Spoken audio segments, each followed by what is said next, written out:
U.S. Special Forces are assisting the Philippines Armed Forces to end the ongoing siege of a town by ISIS-linked militants, Reuters reported Saturday, citing a U.S. Embassy spokesperson in Manila. The spokesperson did not provide details about the level of involvement, and there is reportedly no evidence the U.S. has troops on the ground there. The report said a U.S. surveillance plane was seen flying over the town, Marawi, on Friday.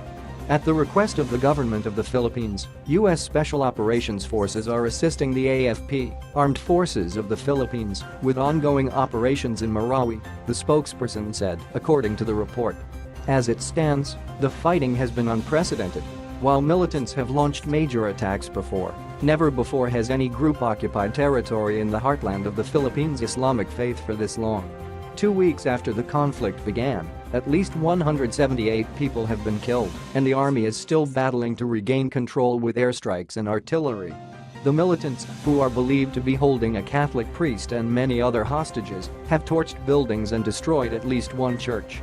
ANO said they occupied 10% of the city and have positioned snipers in tall buildings.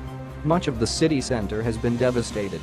The crisis in Marawi, combined with fears that the Islamic State group is breathing new life into Muslim insurgencies in Southeast Asia, has put the Philippines and the region on edge. On Friday, when a masked gunman began shooting and burning gambling tables in a Manila casino, terrified patrons immediately assumed an Islamic State siege was underway.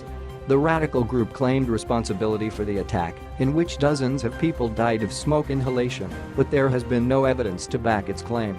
Police insist the motive was robbery, and the gunman's family says he was a disgruntled gambling addict.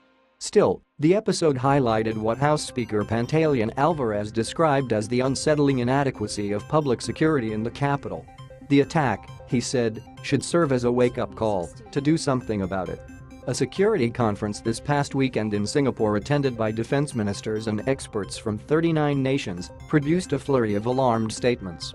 Among the topics, a fear that places like Marawi could become a new base for the Islamic State group as it loses territory in the Middle East. If the situation